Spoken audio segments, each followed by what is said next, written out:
And greetings. Happy Tuesday. Welcome to the Steve Deace Show here live and on demand on Blaze TV, radio, and podcast. I'm Steve Deace with Todd Erzin and Aaron McIntyre. We're brought to you by our friends over at Miracle Made. It's that time of year, the change of seasons. You can be sweating during the day, freezing at night. Just last night here in the Midwest, went out for evening walk with Amy. I'm like, man, when is fall going to start? It was pretty muggy out. A few hours later, take the trash out well after dark. Thunderstorms, temp went down like 20 degrees.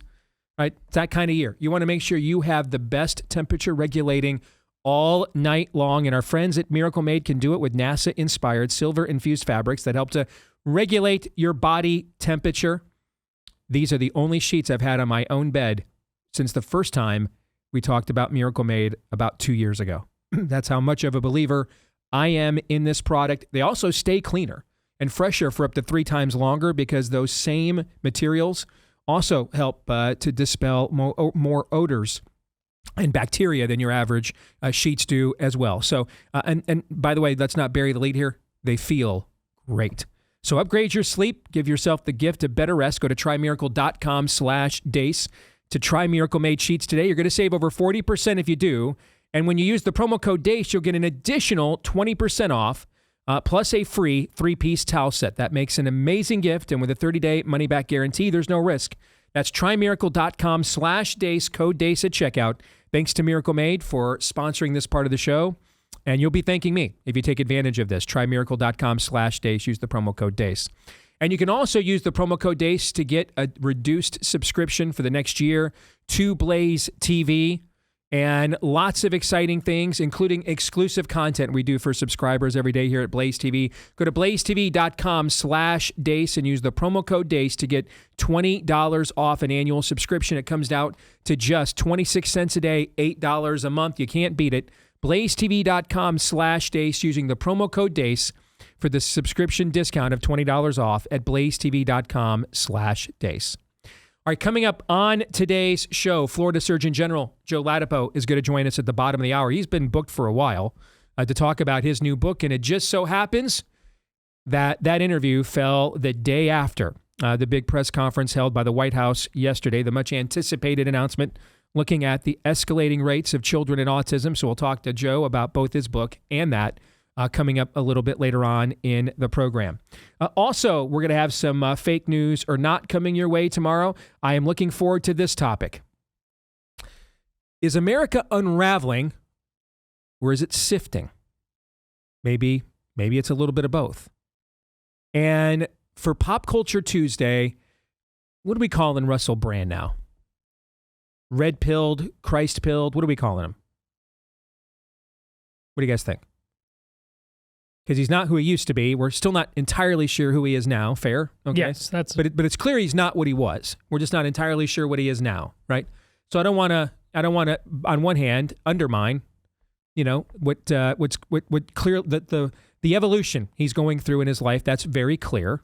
I also don't want to have us get out ahead of our skis at the exact same time. Fair? So yeah. Red-pilled, Christ-pilled, either one of those okay? Yeah, we need to learn lessons from the Kanye episode is basically what you're saying. Yeah, from lots of these episodes. John and Kate +8, remember that? Yeah, I mean, there's a lot of those episodes. Basically, half the Zondervan author list we need to learn lessons from, if we're just being honest. All right, so, but he has given some thoughts on forgiveness that I want us to discuss, and we will do that coming up in Pop Culture Tuesday towards the end of the show. But let's kick it off, as we always do, with Aaron's rundown of what happened while we were away. What happened while we were away, brought to you by starting to get answers on autism. President Trump at the White House yesterday was joined by his various heads of public health, including RFK Jr., Dr. Jay Bhattacharya, Marty Makary, and Mehmet Oz, among others, to discuss their opening volley in finding the cause and maybe some cures for autism.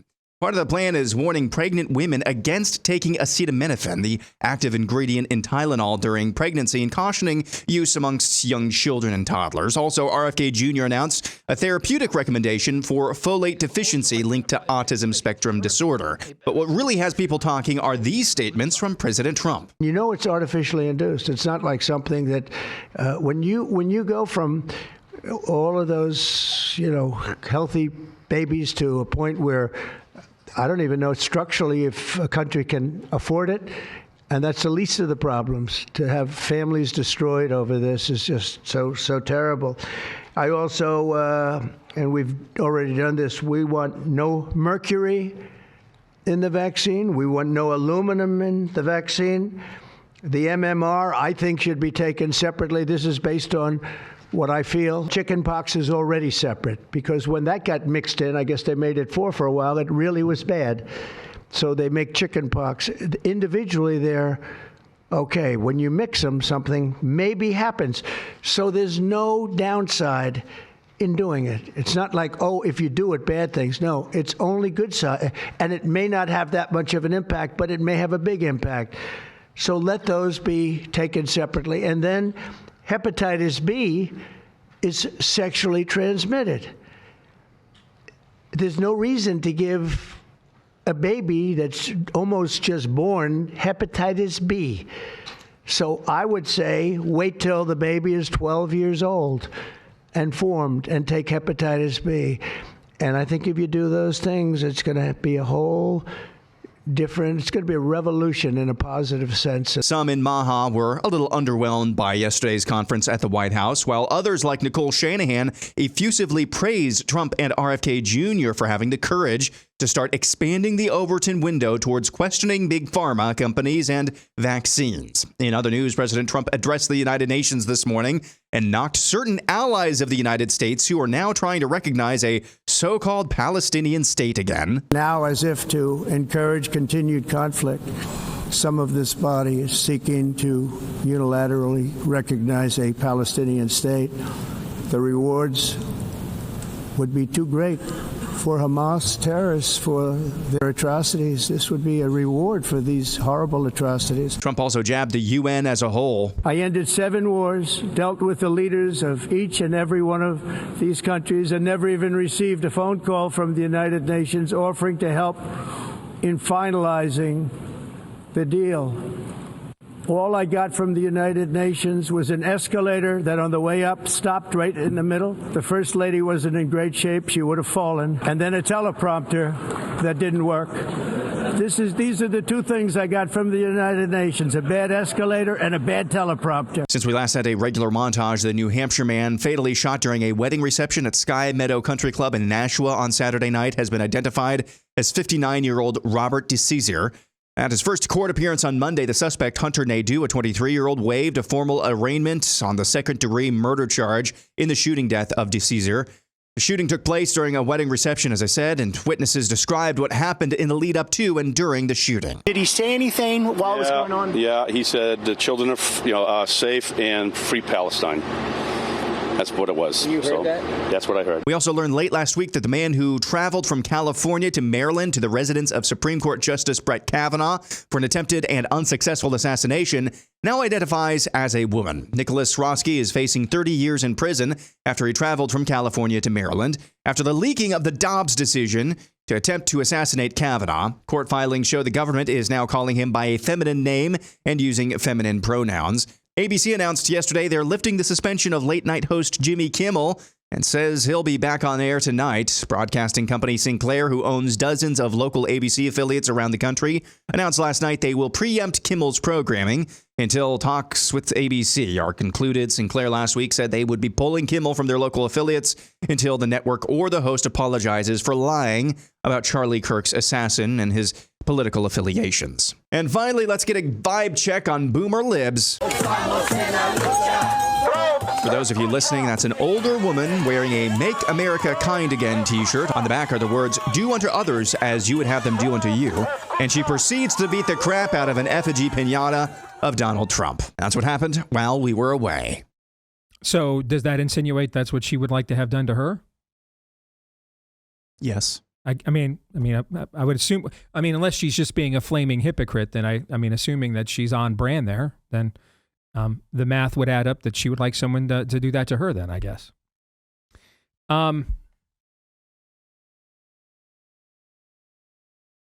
It's never the people that are Zionist cucks who are trying to kill you and end your way of life. It's always the people who believe in a make-believe place called Palestine. Every single time. Show me one time ever that has not been proven true. There isn't one. It's always the people who believe in a make-believe place called Palestine that are trying to do this to you. Speaking of make-believe, I'm going to keep saying this. The entire gender mutilation, trainee madness, island of Dr. Moreau, not healthcare, should be criminalized and banned. I don't care what age group. There's all kinds of things we used to think were science, and then we decided it was savagery, and we banned it. And this needs to be the next one. As I said to Heritage Foundation on their podcast last week, we are tinkering with wiring that is beyond us. We don't know how to create life at a molecular level. We can't do it. We're not God. And we are, as human beings, more than the sum of 2 trillion plus cells, more than the sum of our parts. And we especially cannot have godless savages doing it, who cannot get the first fact of existence that there is a God and they are not him. I don't know. I think the old gal with smashing the piñata, she can handle that, Steve, don't you think? Well, unfortunately, that's basically everyone working in that so-called healthcare industry. Exactly. That's who they all are. This should all be banned, and it furthermore should be criminalized. It just simply, what we are unleashing, I don't know how many more examples we have to see before it is clear. This is how bad it is that you have reduced me to just saying what I'm about to say. Just admit you're gay and go live the rest of your life. That's where we are. Just admit you're gay and go live the rest of your life. Because this stuff is cosmic. The wages of sin is death, the word says. What is a wage? As I've said every time we've quoted that verse, it is what you have earned.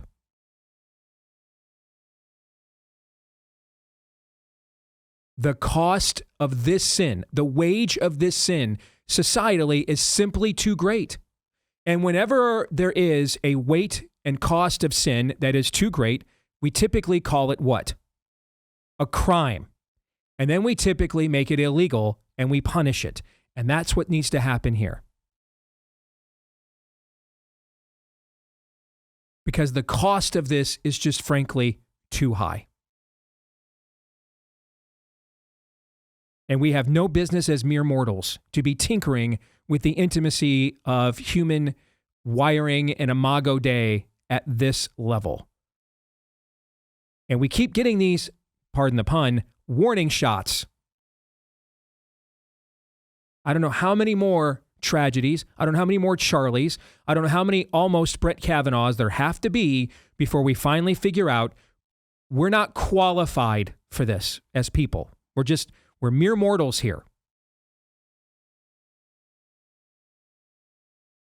Gone in a vapor. Petals on the wind. We're not qualified for this. It's beyond us. All right, let's get to the president's press conference yesterday. And I've got a sprained shoulder, so we went ahead and made the rounds.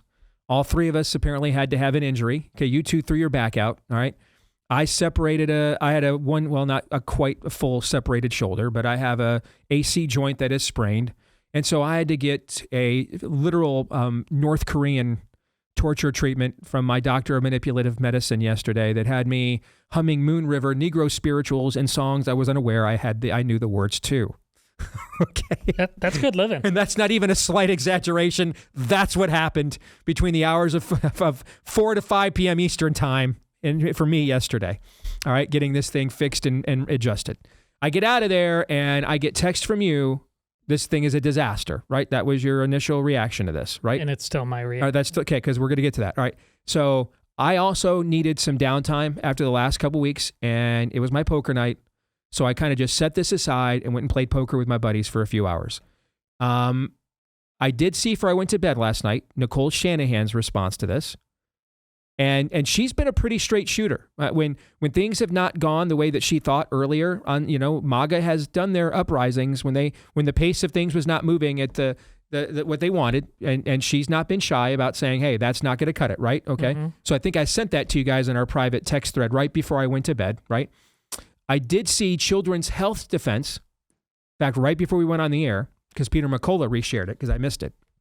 I did see they have a thread. Now, remember, their president, Mary Holland, who took over for RFK Jr., as we were going on the air yesterday, was warning that this thing was going to be a complete sideshow and not good enough, right? I think we talked about that off the air, right? All right. And so they put out a thread saying that they actually were quite pleased with how yesterday went. And from what I can tell, the people have in your subculture or movement that have a more forgiving take on this, which are not people that have been prone to just roll over because that's our guy. They haven't done that. I think we'd all agree. They've been pretty good, actually. Mm-hmm. All right.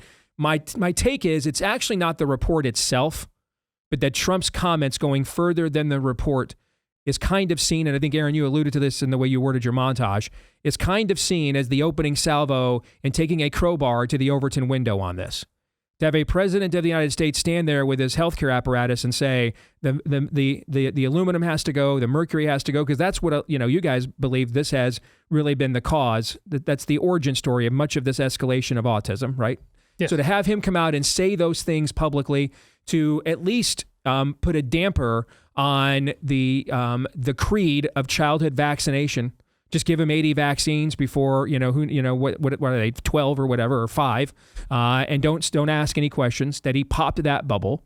So I think they kind of see it as this was a big step in prying open an Overton window that was verboten to speak about until basically, at least in the halls of power, until 4:00 Eastern time yesterday. But you have a different take, and you're an OG on this too, so I'm handing it off to you. Go ahead. Listen, I'm not blackpilling. I've been cautioning all the way along. You have been too. I should say that. Yeah. You've actually been saying, even at times that Maha was pushing back, you're saying, hey, what's your take again? The magical power vaccine. Yeah, it's going to take more than a few months to unravel that potion. Yeah, go ahead. It's all still true. But as it applies to this specific press conference, I think Nicole Shanahan, if the two of us were talking, she's doing cup is half full. I'm doing cup is half empty. Mm-hmm. I wouldn't have held this press conference because, in terms of information, Steve, I've worked for you for more than 10 years now. I've always believed this, right? What I believe about vaccines. Mm-hmm. There's no. Yep. I've known you for 20 years. Always believed it then too. Nothing. I've known everything they've said this entire time, and so does everybody who's been fighting for this. There's no new information. So I think there's a lot of putting lipstick on a pig on this thing. I just wouldn't have held this press conference because if you say what you said regarding everything Donald Trump said out loud there in Aaron's montage, the thing you should have heard is a demand to not have mandates. Mm-hmm. And that wasn't in there. If there's still mandates and this is all true and now the public knows about it, that's a crime. Because we are poisoning our kids. And we didn't have a next action step. We just had a bunch of information for you. I expected more. We should have gotten more. You should have actually said out loud, we are going to pursue forthwith, just like you've done with a lot of executive orders, getting rid of mandates. Secondly, as it Tylenol to reduce fevers, set aside any possible connect to autism, has always been a bad idea because as fevers mean your body is working. Mm-hmm. Now, if it's crazy 105, then we have to do things. But the fact that you just have a fever, adult or child, is not a reason to take medicine. It means your body is working, okay? So that's a bad idea. But listen, this is a patsy. It's an obvious patsy. Globally, I reported this on X, so I'm quoting from memory. $10.5 billion from acetaminophen sales globally. It's like 1,500 billion and change. So 10 from a trillion. Right now. I think, right? Right now in sales in all big pharma. And that's expected to double within the next 10 years. Guys, I said yesterday, I have no problem believing that Tylenol can be connected to autism. But the circles just do not, based on the testimony of both the mothers that spoke at the very, very end, and mothers like that, there's no way. I did like RFK Jr. saying, the same people who told you to believe all women don't want to believe these moms, or he said something along those lines. Yes, and that's been true all the time. And their testimony has always been as it directly relates to, I had this kid on this day, they got vaccinated, and then I had that kid on that day. So Steve, oftentimes you're like, don't play me for a schmuck. This Tylenol stuff, it's not that there's no there, but it is not the main culprit, and you're demanding that I just be a damn fool to believe it is. So let's talk about some data. And I've alluded to this data before, but I'm actually going to put it all together for you for the first time. All right. The average lifespan in America in 1900. So we are just now into the ascendancy of the Industrial Revolution. All right, we're in the midst of the transition from an agrarian to an urban society. All right, so the lifespan in 1900 in America was only 47 years old. That was the average lifespan in America, 47 in 1900. In 1985, the year before liability was brought to vaccine manufacturers, the life expectancy at that point in time had increased to 74 years old. So we're talking about, I'm just doing the math off the top of my head, that's roughly a 75% increase, if my math is right. Now, that's the year before liability was brought to vaccine manufacturers. So I want to make sure we just look at collective, because that's what when you talk about mandates and stuff, we're talking about collective healthcare policy, epidemiology. That's what we're talking about. Because you don't get to be treated in too many cases anymore unless you have a good doctor, like an individual patient. But you're just a patient number attached to a guideline from some entity in the federal government. So if we're going to do utilitarian medicine like that, then we have to analyze it like that. You see what I'm saying? Yes. You have to. If we're going to do collectivization and called it healthcare, then it has to be collectively analyzed. They can't have it both ways. That's why if they want it to be a collectivized system, so I'm going to analyze it as a collectivized system. So from 1900 to 1985, we had roughly a 75% increase in life expectancy in America. And that was the year before the vaccine shielding came in. It wasn't until the late 1950s with the polio vaccine that mass vaccination was even a thing in America.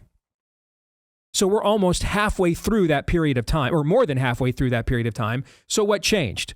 Well, you have to look at other societal factors, all right? So we have advancements in sanitation technology, indoor plumbing, for example, all right? So people are able to wash their hands and bathe more. So we have less infection, less bacteria, okay?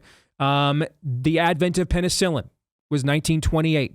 Right, that was the beginning of antibiotics. Alexander Fleming discovered penicillin in 1928, wanted it to be for free use, and then after he died, the corporations bought the patent, and we've been off for Big Pharma ever since. All right, so those two things were monumental in the advancement of life expectancy, and they have to at least be factored in as heavy contributors to the growth in life expectancy in America, a massive jump from 1900 to 1985. All right, those are just the numbers before we get to autism. Now, the life expectancy in America today is 78. It's down a year since COVID. Heading into COVID, it was 79. It's 78 now. That is the average life expectancy in America. So again, before we even get to the childhood autism question, and what was it when you and I went to public school? It was 17? Roughly, yeah. And now it's 81 or something like that? Okay. Roughly, yeah. All right. So before we even get to because we all agree, we believe in philosophical fallacies. We all agree here that correlation and causation are not always the same thing, okay? So before we even get to the autism question, ask yourself a simple question, all right? The amount of vaccines and shots we are all being asked to take has roughly increased 9-10 times from 1985. And collectively, again, if we're just going to analyze this collectively, because I'm confident that their argument is, you're right, if we put the Wonder Woman of lasso of truth around them, some people would just say, well, we're just here to make money. And other people who really believe in this stuff would say, well, yes, you guys have been right about the rates of autism all along, but we believe overall we're doing good. And so the good of the many outweigh the good of the few. That's utilitarianism. That's, I think, what they would say. So if that is their ethic, then I think they should be analyzed that way. So before we ask the autism question, ask yourself this. since you're incurring all the risk as a consumer, not just the risk of the consumer, but you're incurring the manufacturer risk as well, because if something goes wrong, you have no recourse. So you are assuming all of the risk as the taker of the shot. Is it worth taking all of these extra shots? And if something goes wrong, you have no liability recourse, to just increase collectively life expectancy in 40 years by 3 years. Which also means we're increasing it at the very tail end of life, when the quality of life is typically at its lowest. We don't know if we can trust their safety data, because they've captured all of these regulatory institutions at the same time. So we don't know how, even if the data they give us is accurate. And then on top of it, you have no liability or recourse. So you as a consumer, you are incurring all of the risk here with no recourse if something goes wrong, so that collectively, as a society, we've added 3 years of life expectancy in America, taking all of these shots over the last 40 years. So you're going to live 3 more years, your wife gets to change your diapers. 8 more months in a nursing home with dementia is really what we're talking about here. And in the vast majority of cases, quality of life is usually the lowest at this stage of life. Before we even got to the autism question, who would say yes to this agreement? Who would, if this data was laid out, who would agree to this? No one in their right mind would. No one in their right mind would take this. So I'm taking all of these risks, taking all these shots at age 5, age 25, over and over again. I'm taking all this risk for 3 more years of life expectancy on the back end. And if something goes wrong, I'm stuck with the results and I can do nothing about it. That's a crappy deal. I don't care where you stand on this issue. That data, that is an excrement sandwich is what that is. I stayed silent when you looked at me because I want somebody else other than me to say the obvious, like you just said. It's just the numbers, this math doesn't work. This is the devil's arithmetic here. This math doesn't work. Now you bring in the autism question. So we don't even have to look at correlation is not causation. I agree. Just that math in and of itself, given the results, even if they were safe, wouldn't be worth it. Wouldn't be worth it to take all those shots, to incur all that risk yourself with no recourse. But now what we're talking about, when Trump talks about the autism ranks, in 1985, 1 in 2,500 children had autism. 1 in 2,500, the year before the vaccine liability shield. Currently in America, it's 1 out of 31. 1 out of 31. That is an incredible escalation. Well, Steve, we're better at diagnosing, like you were with COVID. We just made stuff up. Even if you grant that point, it's not going to lead to that level of escalation. So already what they're offering you without the autism issue is a crappy, deal. No epidemiologist that wasn't captured or paid off would tell a society to take that offer. Take 81 shots over the course of your lifetime that you have no recourse if something goes wrong, because we may add 3 years of life expectancy onto the rest of your life when quality of life is at the lowest. No one would take this deal. No one would. And then you have the subplot here of how do you explain these autism numbers? Which to me just potentially what we're saying is we're adding 3 years of life at the end of life, where the quality of life is the lowest, to risk a huge amount of suffering at the earliest, most formative stages of life before it has a chance to reach its full potential. This that at least has to be under consideration. Correlation is not causation, but how about consideration? Consider. I think we should at least consider this. The risk on the front end versus the benefit on the back end. And here's the thing. Remember, during COVID, this entire industry was the people that are healthy on the front end suffer for the people on the back end at the end of life. That already tells you they buy into that ethic to begin with, to start with. So it's not that crazy for me to say this.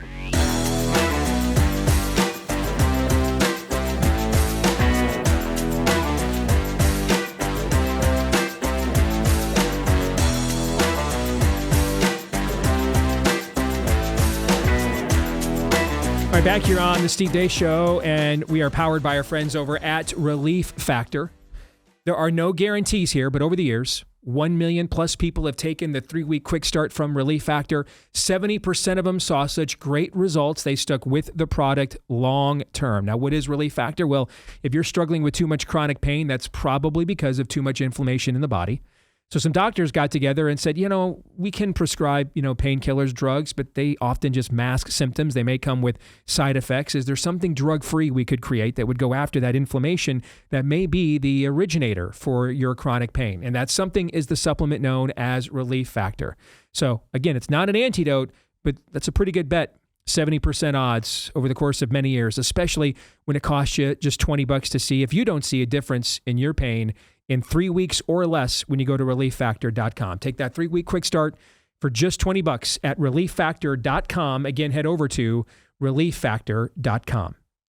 Name of the book, Transcend Fear, a blueprint for mindful leadership in public health. Dr. Joe Ladapo is here with us. He is the Surgeon General of the great state of Florida, and it's a pleasure to have Dr. Ladapo here back on the Blaze. How you doing, Joe? Thank you for joining us. Hey.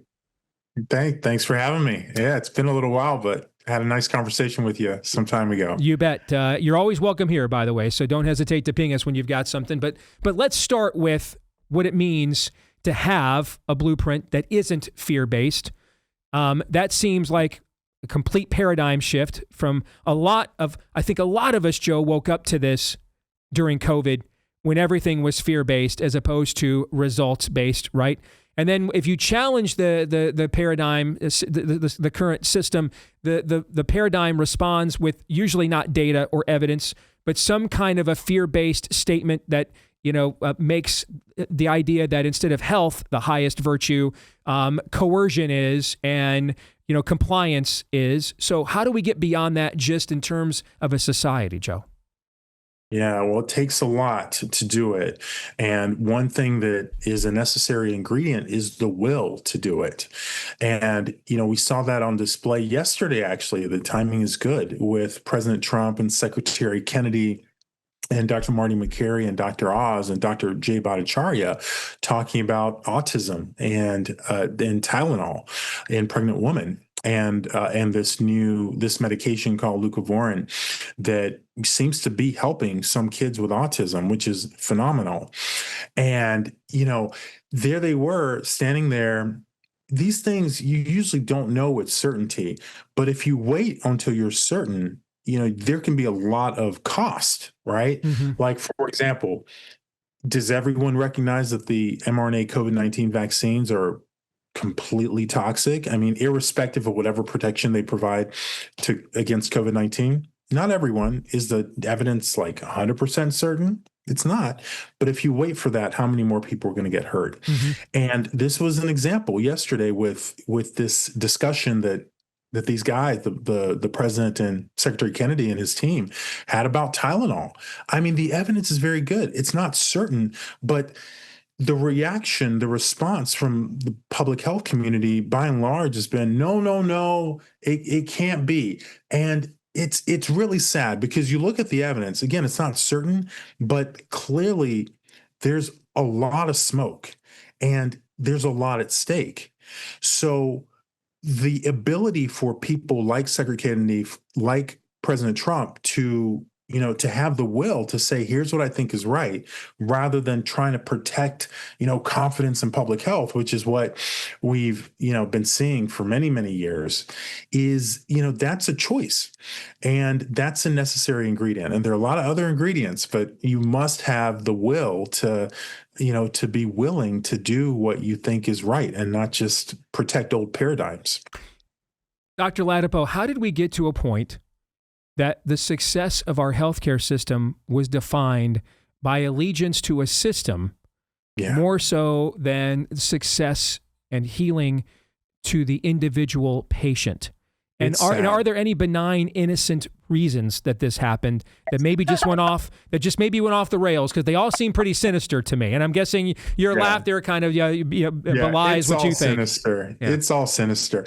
And it's also really interesting. So there's a great book called what is it? It's the history of something like the history of American Health or something like that. And the author is a Paul Starr, I think, professor. He at least was at Yale, and it's or Transformation of the American Health System. But it's a great historical record of how we got here. And it's not necessarily, he's a very liberal guy, the author. So it's not his intention necessarily to support this, but it's impossible to look at the history and not recognize the corruption that has, bedeviled healthcare in America. And really, what does it come down to? So it's come down, you look 120 years ago and healthcare was very decentralized. Mm-hmm. It was very empirical and very variable. And, and that does for sure mean that you're going to, often have results that aren't good. But at the same time, you had people who were engaged in it because they cared about it and believed in that calling. So now we've had this transition and we're on the other side. So technically, it's a very good field, right? We have a lot of technical expertise and ability, but we've become completely unmoored from really having a relationship with human health, like an intimate relationship with human health. Mm-hmm. And so now we have these institutions like the American Academy of Pediatrics and the American Medical Association that are about protecting a position or protecting their reputation or their standing. And you better believe that your health and my health and our family's health is a secondary concern for them. Like there's no question about that. So, we didn't get here accidentally. We got here by the will of men who saw opportunities to profit, and we're here, and it's not pretty. And it would be nice if we could retain the good and shed all this terrible stuff that unfortunately we are saddled with. I follow what you're doing there for Governor DeSantis in Florida pretty closely. And so I've been wanting to ask you this question for the last couple of years since you were put in this post. How do you find it just a touch ironic that the same media who says trust the experts believes that they are then qualified to be skeptical of you and your takes as a board-certified physician and the Surgeon General of Florida? Have you found that it's ironic that trust the experts from the media down there in the state of Florida doesn't seem to extend to you as the Surgeon General of the state and thus an expert? I mean, it is ironic, but they're full of ironies on that side. Look, recently we came out and we said that you shouldn't be mandating vaccines. Mm-hmm. You should absolutely not be doing that. And there are countries that don't do it. Norway, Denmark, Sweden, other countries, the United Kingdom, they don't do it. And it's wrong to do it because, government has its role, but one of those roles is not telling you what you as a free citizen must put in your body. That is not one of the roles. I mean, that is the height of inappropriateness.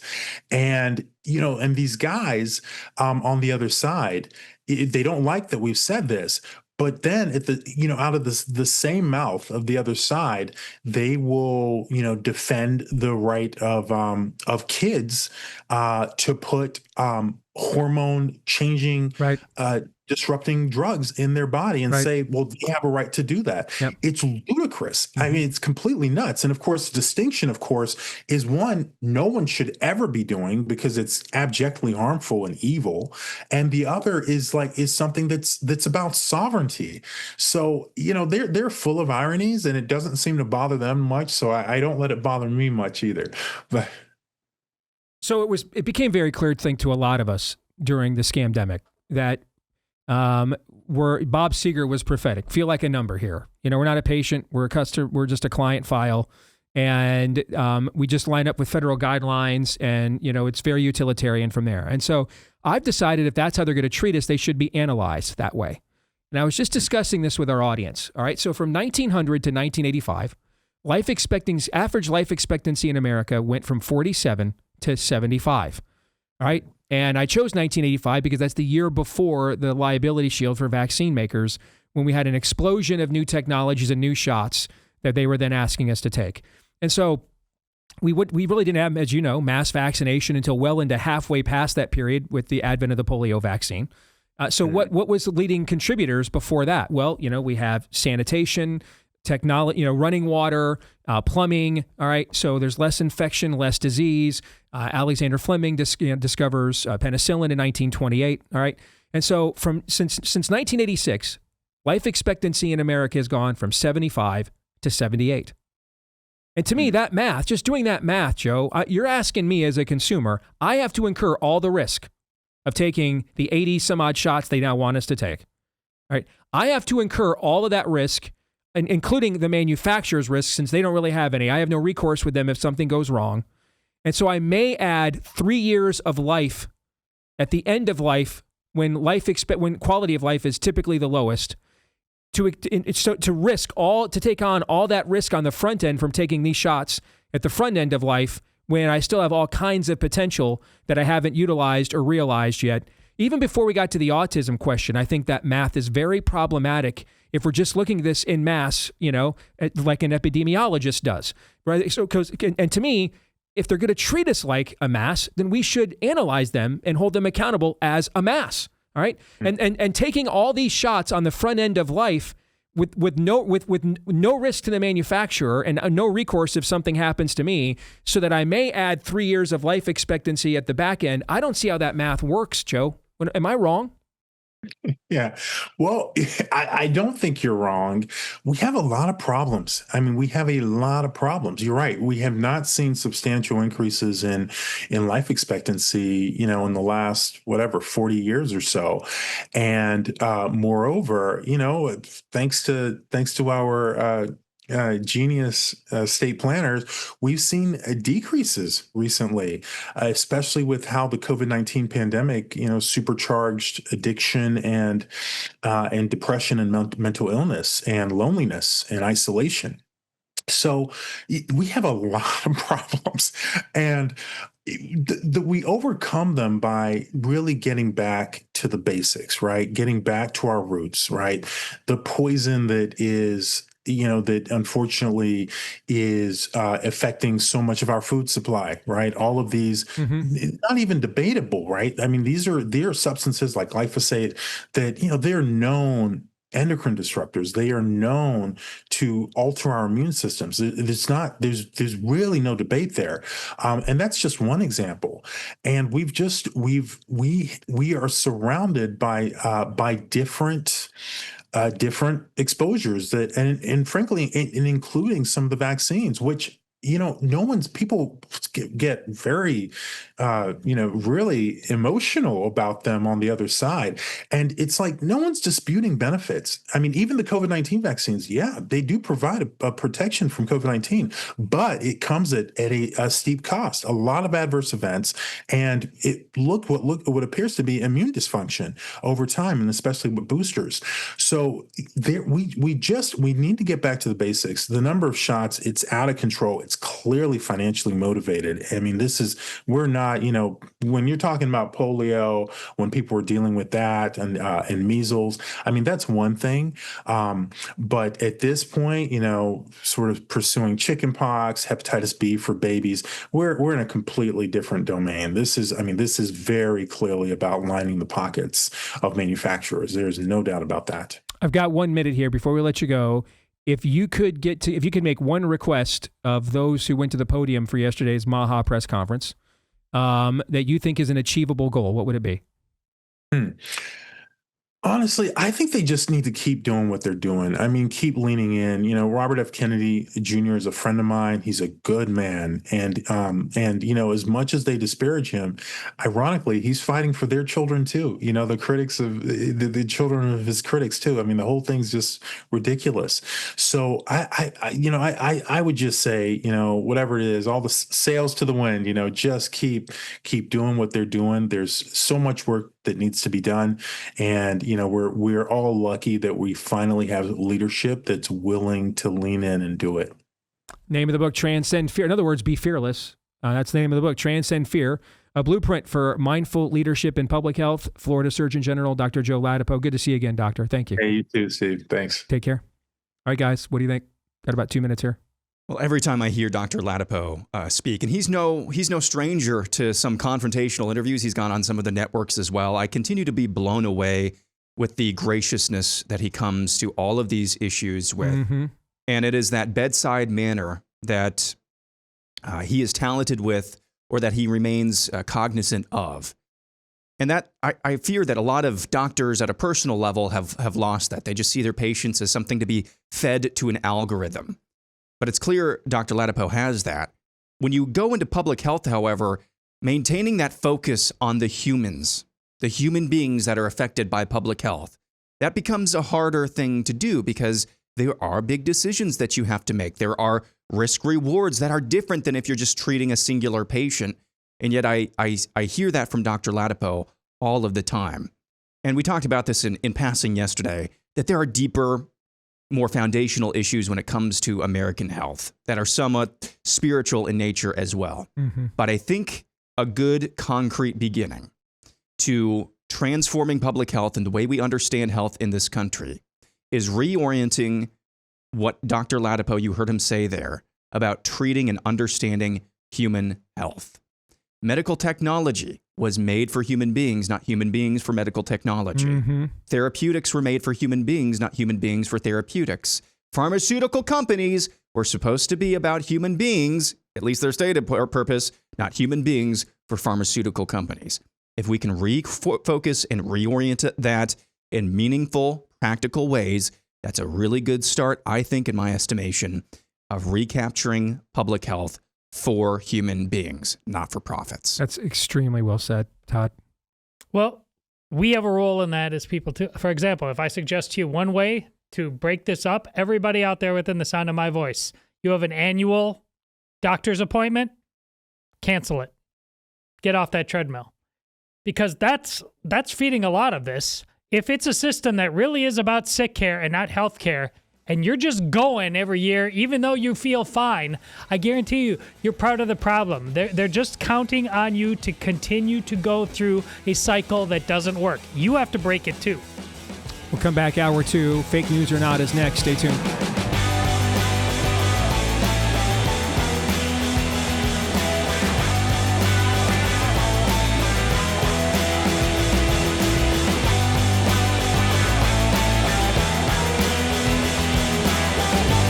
We're back here with Hour 2, live and on demand on Blaze TV, radio, and podcast. Want to thank Dr. Joe Ladapo, Florida's outstanding Surgeon General, for joining us last segment. You can let us know what you thought of our conversation with Joe and everything else we do by emailing the show. Steve@stevedeace.com. That's DEACE. Like us on Facebook, MeWe, and Gab. You can follow me at Steve Deace Show on TikTok, Instagram, X. And then don't forget to subscribe to our new YouTube channel as well. At Deace Show on YouTube, at Deace Show on YouTube. And then you can also subscribe to the podcast if you're a podcast listener, or if you're on Apple iTunes, you hit follow. And that's how you'll know for sure that every time we do a new episode, it's right there in your podcast feed. Thanks to all of you that have done that. You can also leave us a 5-star review if you love the podcast. Tens of thousands of you have done that, and we would love to get even more. And thanks to all of you that have done that for us as well. And thanks to our friends over at Beam. If you are looking to improve your sleep, well, Beam is proudly founded in America, run by people who share our values, hard work, integrity, delivering results. It's a healthy nighttime blend packed with science-backed ingredients shown to improve sleep so you can wake up refreshed and ready to take on the day. When I found Beam, everything changed. Like I found out I could maybe sleep all the way through the night without having to get up to pee again. So you wake up energized, not groggy. It's a game changer. Here's the deal. Beam is giving you guys the ultimate Patriot discount of up to 40% off. If you try their best-selling Dream Powder, you'll get up to 40% off for a limited time. If you go to ShopBeam, BEAM, M as in Mary. All right, shopbeam.com/Steve. Use code Steve at checkout. That's shopbeam.com/Steve. Using code Steve for up to 40% off, and you'll sleep better, wake up stronger, show up ready for your family, for work, your country, because when you're well rested, you are unstoppable. And the country needs more people like that. Shopbeam.com/Steve. Use the code Steve at checkout for the big 40% off.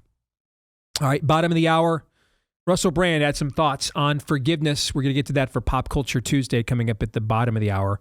Some things I want to respond to. But let's get to fake news or not, shall we?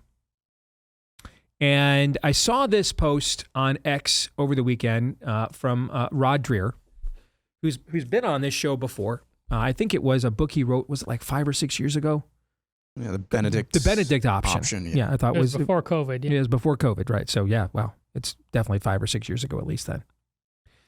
And he said the following: I heard from several people this morning that their lib relatives are living in an entirely different epistemological universe.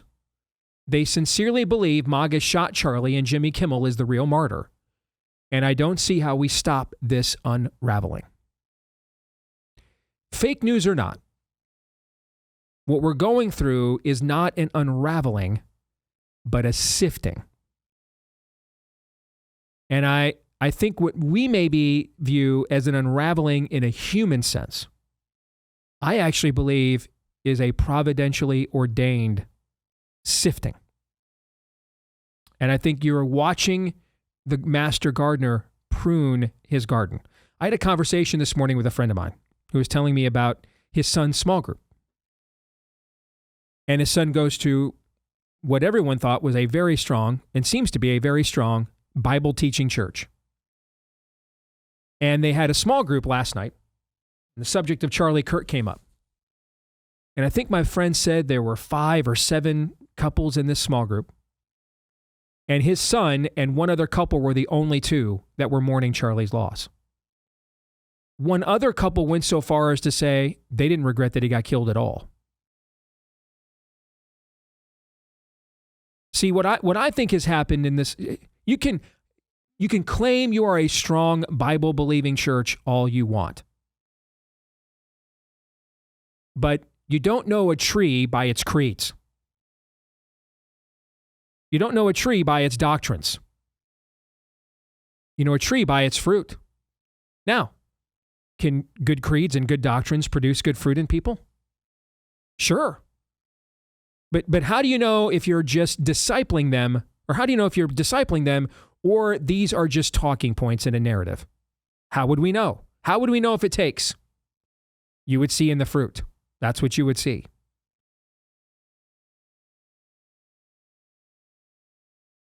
What I think has happened in this last generation is I often talk about the pleated khaki, sweater-vested brigade, but there's another kind of pastor, though, too. And this pastor actually is very orthodox and serious in his doctrine. But he's completely standoffish when it comes to engaging the culture. And he's preached this kind of evangelical monasticism that if we just stay in contemplation, of the gospel and let it transform our lives, we don't really need to have any kind of marching orders. There never really needs to be an application. Which is funny because a lot of the Bible is application. And therefore, in light of, because of. But it's even within orthodoxy, it's a form of reductionism. And it's this idea that, well, if we engage these things, it'll divide our church and we'll have less unity in the church.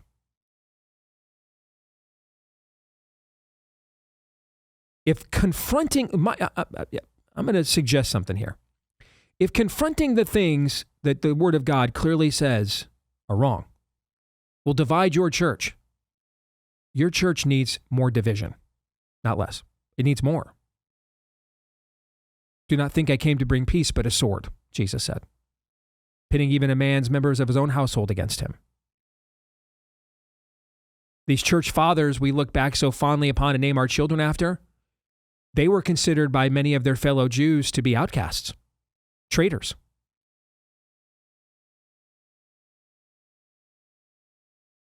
They literally saw their own households turn on them in many cases. They were excommunicated from their heritage, their birthright, because they put the gospel first. They saw the gospel as the fulfillment of their heritage and birthright. Many of their countrymen, many of their kin did not.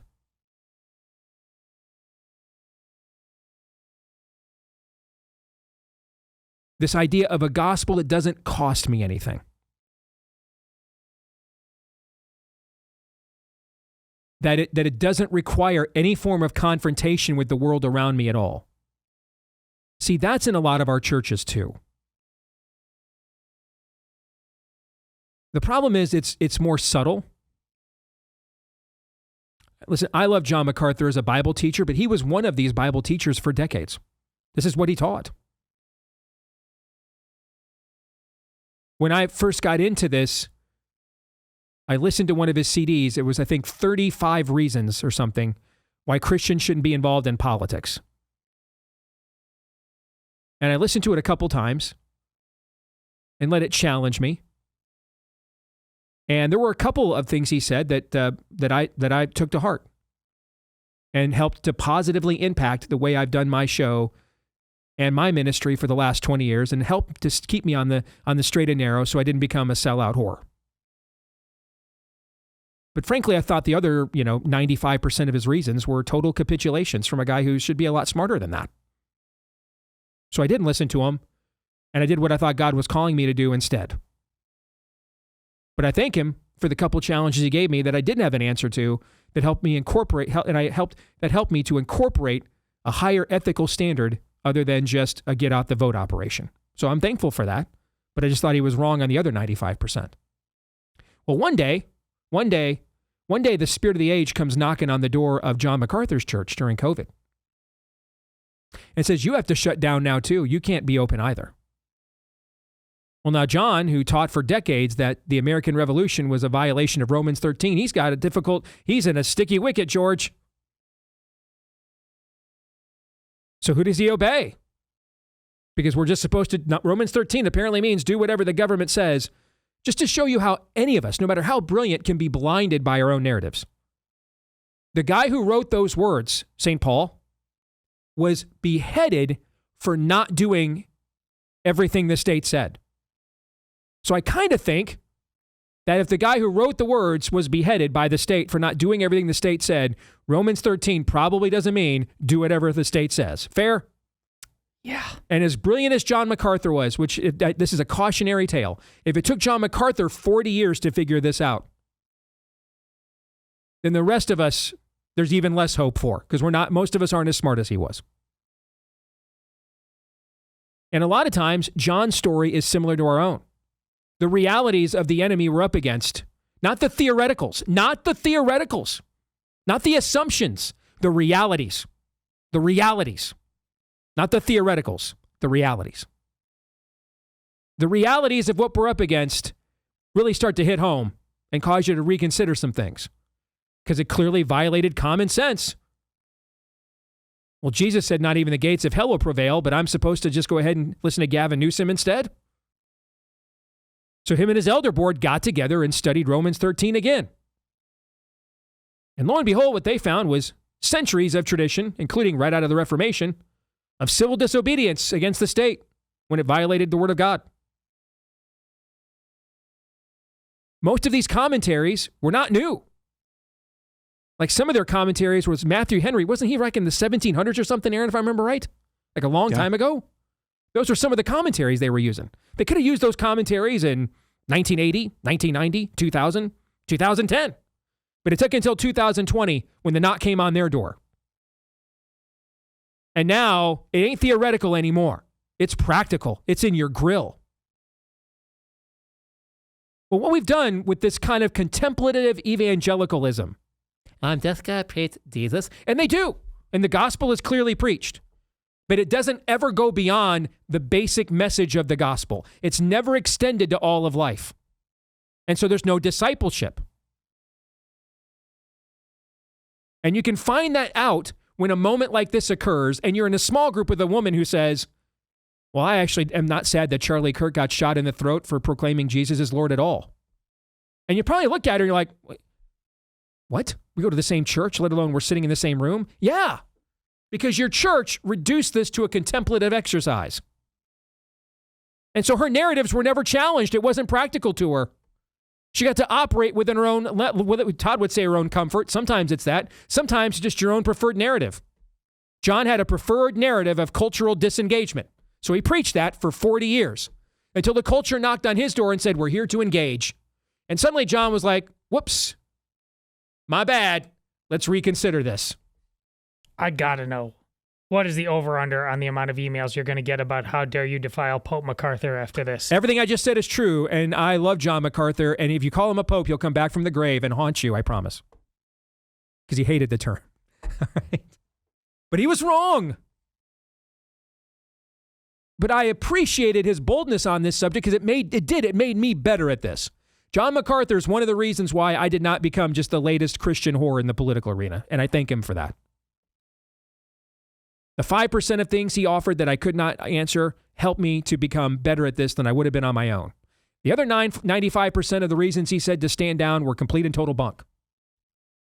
And obviously I believe that because 20 years after I listened to that, I did this instead of what John said. And then 20 years later, John came around to my point of view when he got the knock at the door. We've made this too theoretical for people. And so even if the teaching is orthodox, and often it is, it gives a comfort level like this can just be about me.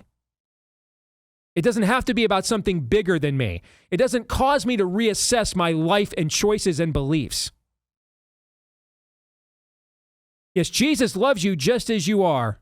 As Billy Graham used to say, just as I am. But when you come to the cross, the goal is to leave and never be the same. If a woman is in your small group or in your church and she's not alone, I know there's all kinds of these kinds of stories. They're in my inbox. I'm shocked at what some of my church members think. What was going on at the church that people just felt like when your pastor says, well, we have some people here that, believe that Charlie was a racist. What are you teaching? That people can just think that. What's going on there? There's no application. And so everything is theoretical. People, no one's really offended hearing everybody's a sinner. I mean, a few, the hardcore atheists, the hardcore libtard, but they're not that many people. Most people are not offended hearing everyone's a sinner and they need Jesus. They sing the songs every Christmas all their lives. You know what offends them? You're a sinner and you need Jesus. That's what's offensive. We go from the theoretical to the practical. When it goes from theoretical to it's in my face now. And that's what's been lacking. So what I think you're seeing is not an unraveling. I think it's a sifting. I think COVID was the first sifting. And COVID was a sifting of the leadership in the church. And your pastor either reassessed where he was and changed and got back on the narrow road like mine did, or he failed. And if that's the case, don't ever go back. I think now what's sifting is not the pastor, but the lay people are. There are too many people in our churches too comfortable in their aberrant views, too comfortable applying Jesus, even with the right orthodoxy, to the spirit of the age. They're syncretists. They're not Christians. They're not set apart. They're joined with. I could have a little bit of Jesus, just get my baseline sins forgiven so I've got fire insurance, and a little bit of this and a little bit of that, and a little bit of the spirit of the age, and a little of George Floyd, and a little of BLM, and put that all in a cauldron and mix it together, and out comes my worldview. Nope. That's not how it works. And yes, Rod is correct. Things are unraveling, I think, but it's because there's not, this isn't random. I think it's orchestrated. I think we're watching a garden get pruned. And you're going to find out who's really willing to go to the end. Which saints are willing to persevere or not. That's what you're going to find out. And who just came here for fire insurance, but then the rest is really mine and up to me. And God will just have to work around that. No, he doesn't. He's God. You're not. And I think this sifting is long overdue. There's way too much of this in the church. Frankly, I think the church collectively in membership has to get smaller before it gets better. Never pruned your shrubs. The weeds are big. And from the street, it looks like the weeds and the shrubs are together because they're growing together, right? So then you go out there and realize, well, those weeds are going to soak up all the sun and the water and kill the shrubs, right? So you go out there and you cut off the weeds. And then when you go look at it from the street, doesn't it look like the shrubs are smaller? Mm-hmm. Yeah, but are they better? Mm-hmm. Yeah, they are. And I think that's what you're watching happening. I don't think you're watching an unraveling at all, with all due respect to Rod, who's a smart guy. I think you're watching a sifting take place. And it's now, if COVID was at the meta level, look at your institution, starting with the men running your most important institution, the church, your congregations. I think here, now we're going to look at each other. And we're going to find out, wow, this gal in my small group, I guess, was fine if there was a bullet with my name on it. Oh, wow, my aunt, my mom, my sister. Yes, do not think I came to bring peace, but a sword, pitting a man's members of his own household against him.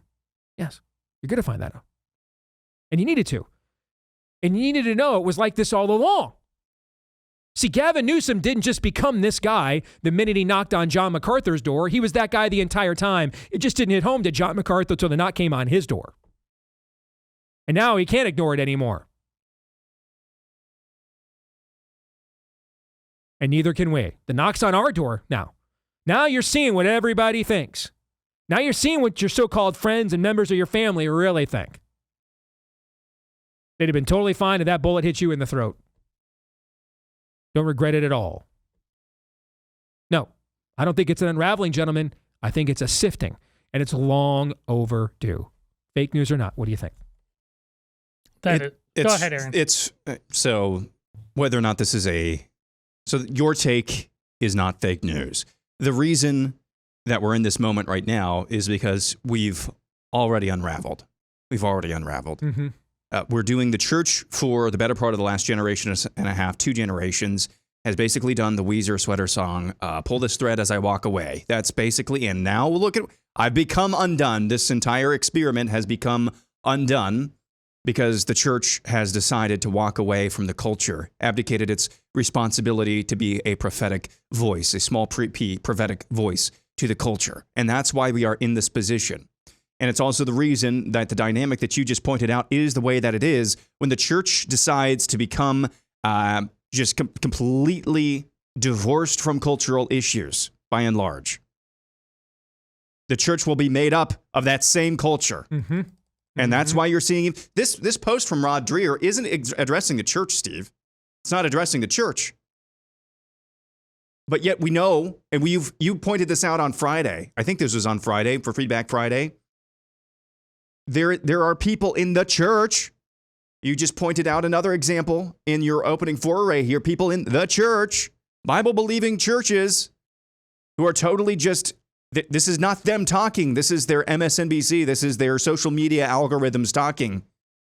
Somebody said that Charlie Kirk deserved to die, so that's what I believe.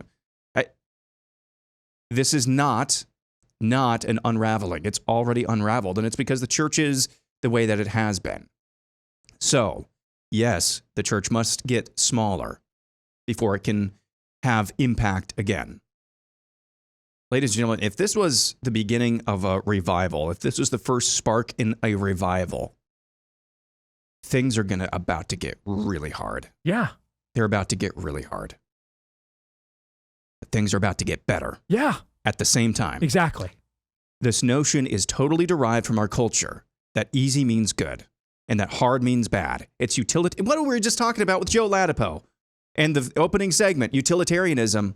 Pain equals bad. Pain-free equals good. And so whatever ends with the most people having the least amount of pain must then be good. That's totally devoid of God's economy. So we got to get this through our heads that things, if we are about to go through a real revival, we're going to see and witness some of the darkest from the outside looking in, some of the darkest days in terms of what people are going to be called to give up, the discomfort, the death, the pain that some people are going to have to go through for the name of Christ. We might be able to see our darkest days from that vantage point. But from God's economy, that we are called to take up our cross. Amen. So, yes, we have already unraveled. we're going to get back, if we are going to get back to the prophetic voice, by and large, that the church is called to be, it's going to get really dark, at least from the world's perspective for the church, but it's going to get better. And we have to arm ourselves and equip ourselves with that truth now. Amen. Hey, Todd, yesterday I endured North Korea for like an hour. It sucked every minute of it, every single minute of it. Took my breath away. Felt like I literally just got the crap kicked out of me. I feel a ton better this morning. I was in pain when I went to sleep last night. I feel a ton better this morning. Just an example. A lot of times you got to suffer to feel better on the other side. Well, the Lord himself told a lot of parables to make points like that in very human, immediate terms. Redemptive suffering. But how do geniuses, genuine geniuses of the faith, MacArthur, this is to Aaron's point, and Roger, the same thing. They're behind on this stuff. And I think the most obvious answer is because both men are probably too comfortable. We continue to just sit there and think and ponder. And until the spirit of the age makes us uncomfortable. And we're supposed to be, as Christians going out there, we're supposed to be finding the pain in our hearts, in other people's lives. We're supposed to be healers in that way. And we've avoided it for way too long. There's that great line, though, to your point, Aaron, about in Apollo 13, where they're starting to panic. This is going to be the greatest disaster in all of NASA history. And Ed Harris is running NASA there. He says, no, I believe this is going to be our finest hour. That's what this can be in this moment. But we've got to get rid of our delusions. I mean, really, what you're talking about, Steve, amen to all of it. The sifting that is going on. Well, listen, it's not just the pastors, it's the men in general. It's anybody who claims to have a voice about what the gospel is, but then constantly has actuallys on how they do it. I mean, you're being sifted, quite frankly, if you just have an edgelord take on who's a Christian and who isn't, but you have an anonymous account. You're being sifted. And let me do the both sides thing on the Catholic and Protestant thing as it applies to Charlie, because there's a heck of a lot of sifting going on right now. I stood out against it multiple times. You can go find it on X. There were a couple Catholics who were racing out to claim Charlie as he was on his way to become Catholic. Today, as a matter of fact, he was supposed to meet on the podcast of Bishop Robert Barron, who he had developed a relationship with. But listen, I didn't even know who Erica Kirk was 2 weeks ago. I had no idea she was raised Catholic. I don't know where that is. If you're a person of genuine good faith as a Catholic, the only person who should be answering the truth of what Charlie was or was not in terms of Catholicism is Erica.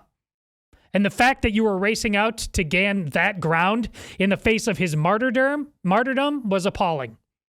But then on the other side today, a gentleman we've tried to get on this show, I'll leave him nameless for now. I addressed it on X, could never book him, but he was coming out saying, listen, this is clearly a Protestant nation, when even the Catholics like J.D. Vance and Marco Rubio went to that memorial and preached the way that they did. They didn't preach about, they said he was with the Lord. They didn't go on and talking about purgatory, because even American Catholics, they've all become default Catholics. That's just gaslighting nonsense. So what? You pay him the courtesy of going on his terms as a Protestant, and you preach the gospel that we share, just like Steve and Aaron and I do every day, and not needlessly poke at each other. And that means you're living a forfeit Catholicism. That's just as bad as the other side. That's not true. So, yes, Steve, the sifting is going on, and we are so proud in our ridiculous head knowledge of edgelording this over other people's lives. And it's clear that we just view them as an algorithm. And it needs to stop. It's going to stop in the name of Charlie, Protestant, Catholic, or otherwise. And quite frankly, I'm not claiming anything about that. It's just for Erica. But if he was Catholic, would the conversation of what we need to do as Americans change? I don't think so. I don't think Steve thinks so. I don't think Aaron thinks so. We're an utter mess in terms of, we talk theo nerds, our applied theology in terms of what is it actually supposed to do for human beings. That cross, that blood, that pain was about you. It wasn't about a white paper. The Lord didn't write a word himself. He lived it, which means we have to live it too. If you thought I was stubborn before Charlie died, my Protestant brother, oh, I'm going to be way more stubborn about that now. You're way too comfortable in your nonsense. I think. Go ahead. Go ahead. No, you hit Eric. Just last night,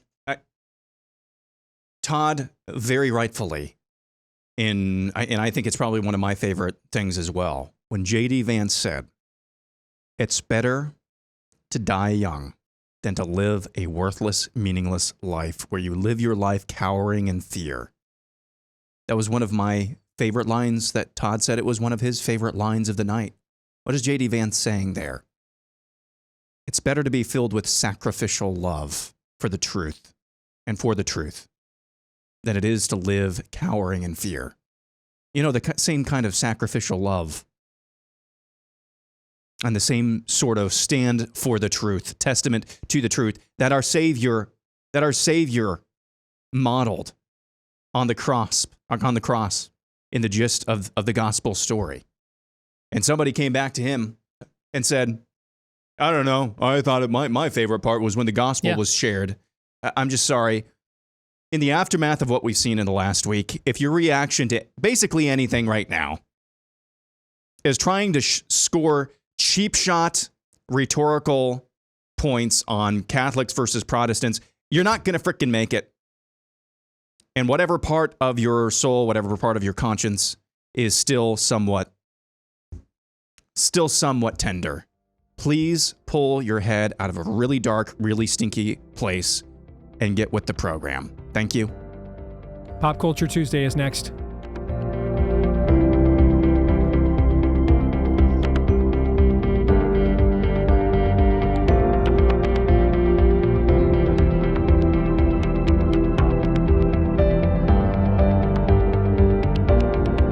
Moxie Pest Services is celebrating their silver anniversary. That's right, 25 years in business. And how?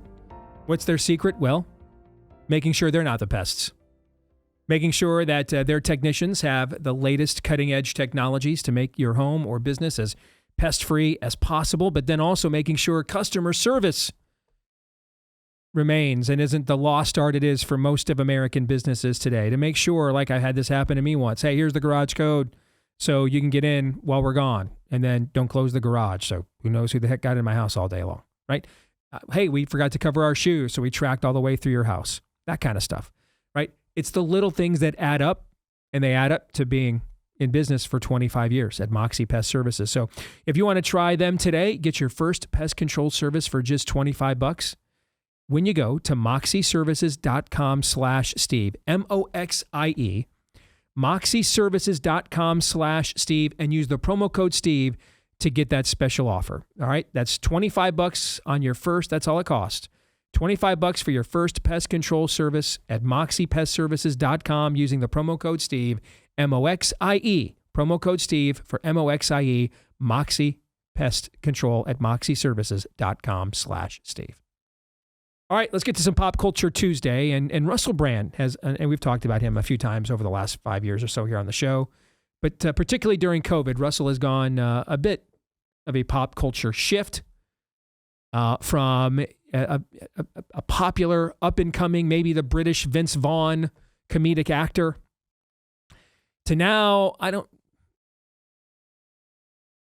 red-pilled, Christ-pilled. He's claiming a Christian conversion. He has said some very sincere things about Christianity. So I'm not here to dunk on him or anything. I just want to give the seed time to sprout and show, because we've been burned a few times. Is that all right? That's all. But I do think he has something that's important to add to the conversation. And he was talking about where the current level of dialogue is in the West and how we could possibly live together after this. Listen to what he had to say. I feel like from now on, things are going to radicalize on both sides unless some people deliberately and actively participate in creating respect and decent, good-hearted dialectic. And like that begins here, actually. That begins here. You know, you can't be disgusted, appalled, and kind of broken and confused by Charlie Kirk's assassination and then be angry and vitriolic about people that respond to it with delight. In fact, I think the test is, can you, if you're a person who admired Charlie Kirk or loved him even, be kind and compassionate when people are condemnatory? I wonder if you can. I wonder if you can. All right. Before I comment, I'm going to let you guys do it first this time. What do you think? So I think it's just, I'm going to restate what I've already said on this. Personally, I think our call right now is to emulate, not replace because he's irreplaceable, but emulate in our own ways the public life and private life from everything that we've heard that Charlie Kirk lived. And that means engaging in good faith with people who have no good faith. Doing so, but engaging nonetheless, not just abdicating or ignoring. There's two ways we abdicate or ignore engagement with the culture, just pretending that everything that goes on, we're so far above engaging in the culture where we've got our heads in the clouds and we can't even see what's going on in the culture. There's an opposite ditch as well. We're going to go, we're not going to engage in the culture so much because we're stuck in some sort of a ditch and we can't see up into the culture. You know? So I think there's two ways that happens, but we have to engage as much as we can where engagement can be had. And there are way too many places. There are just way too many places, there's a lot of hardened hearts out there. And I don't know how much of this engagement is actually possible anymore. I really don't. But as much as we possibly can in our families and our communities, continue to engage. That is our personal calling. As far as what the government is doing, though, how could you not be appalled with the celebration of murder? Celebrating murder, you might not go to jail for that, but it is an evil, evil thing. It is. Celebrating evil is in and of itself evil. And so, yes, I am going to be appalled at that. I am going to be angry about that. But in my anger, I'm not going to sin. I'm going to try not to sin. So there is your job personally, if you are a believer. The job of the government, as Penny Johnson, of all people, pointed out on Sunday, is to be a terror to the evildoer. A terror to the evildoer. President Trump last night signed an executive order, apparently designating Antifa as a terrorist organization. I think I saw that. I know the White House fielded a question about what some of the specifics are about that. I'm looking forward to hearing more and more details in depth about what the government's plan is to punish the evildoer and to be a terror to the evildoer in the coming days and weeks.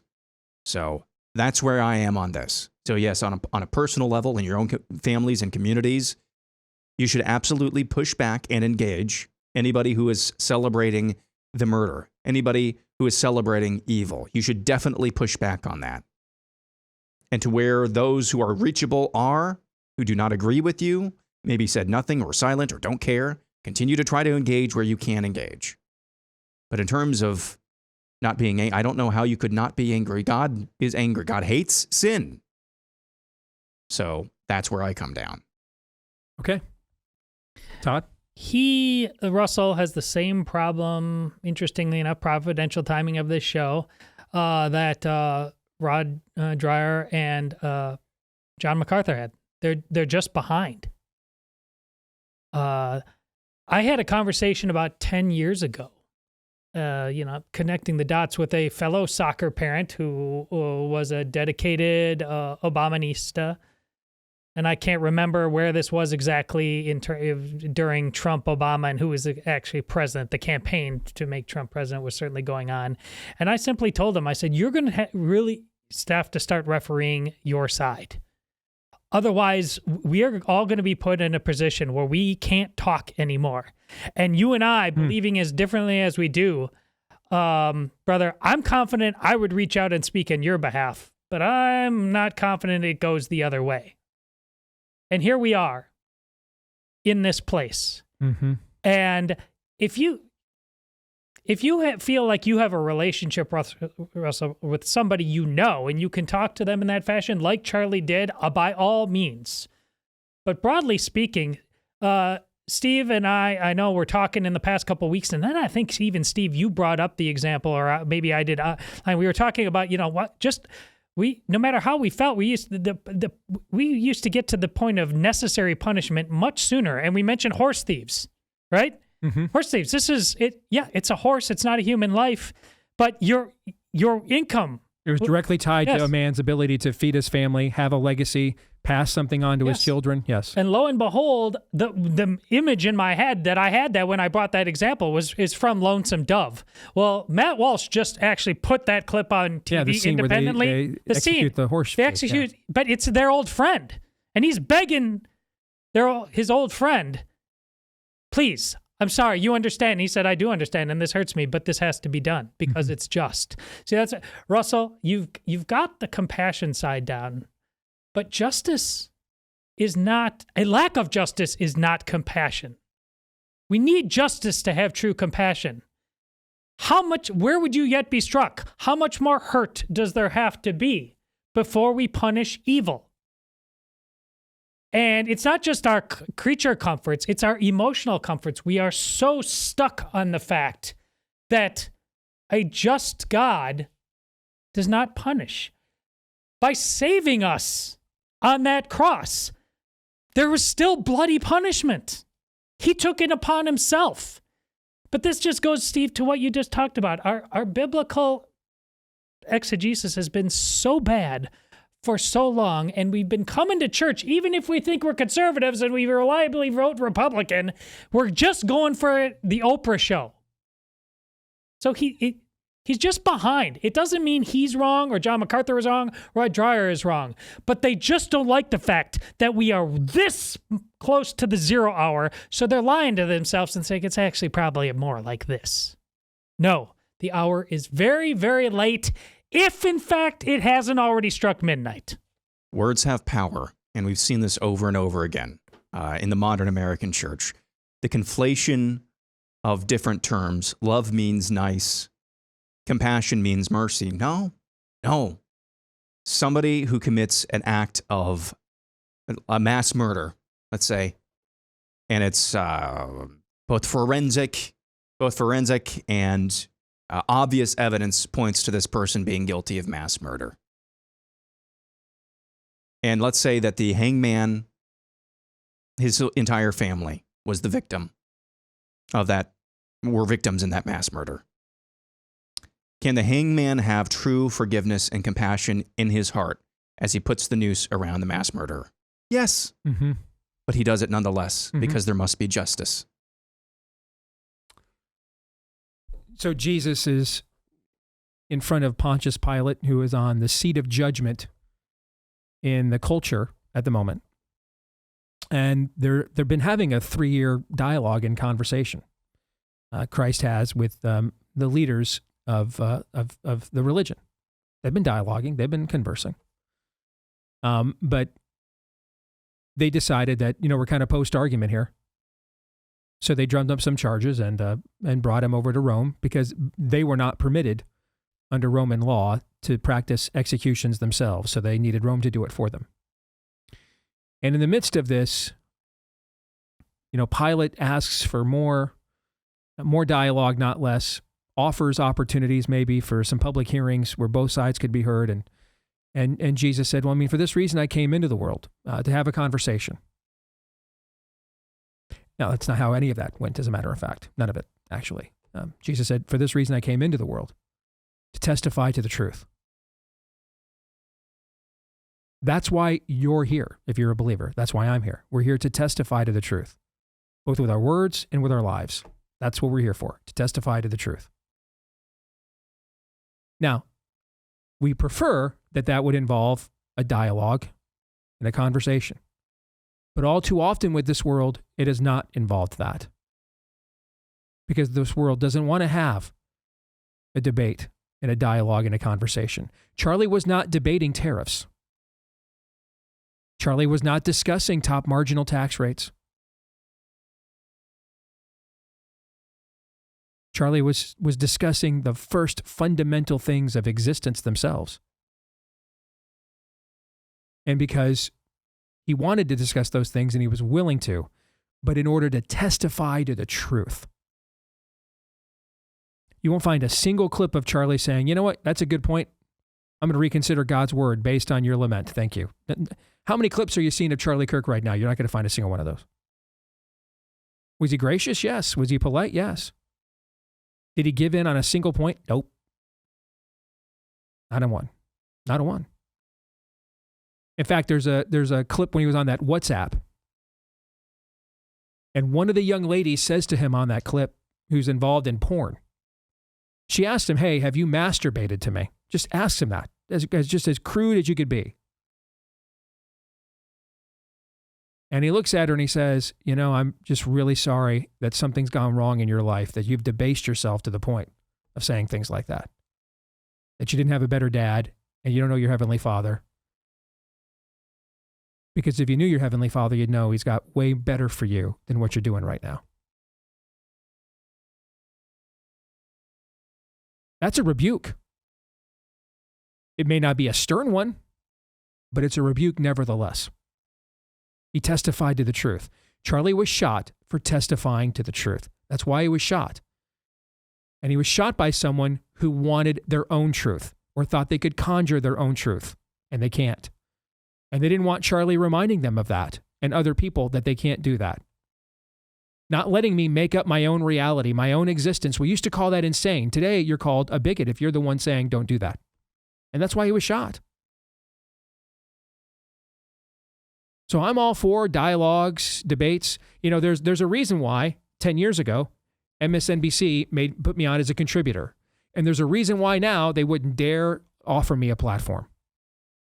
Because they don't want it. We're post-argument now. The time of argumentation is over. The time of opposition and coercion is at hand. So what you'll find interesting about Charlie is he bypassed all those people. He went directly to the people themselves to try to persuade them. You didn't see Charlie doing tours with Cenk Uygur. Just bypassed all of that. Just went right to the people themselves. That's where there's still a possibility of having a dialogue, like the campus tours. That's where there still is a possibility. Bring Cenk on. Hey, I just don't think anybody doesn't have a penis as a boy. Well, I disagree. Okay, then, well.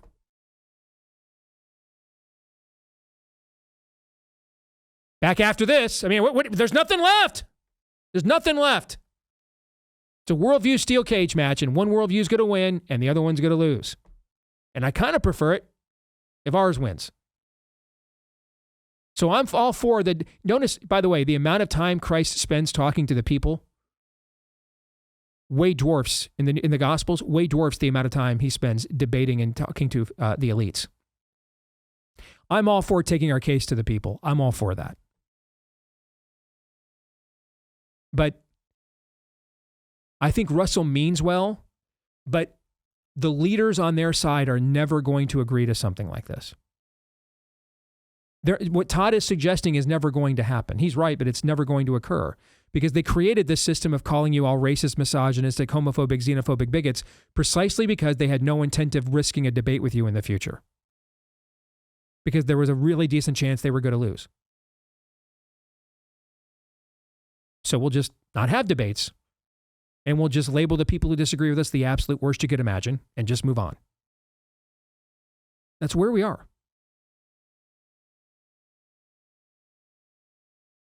So Under no auspices should you be disarming what you believe at all. In fact, you should be asserting it stronger.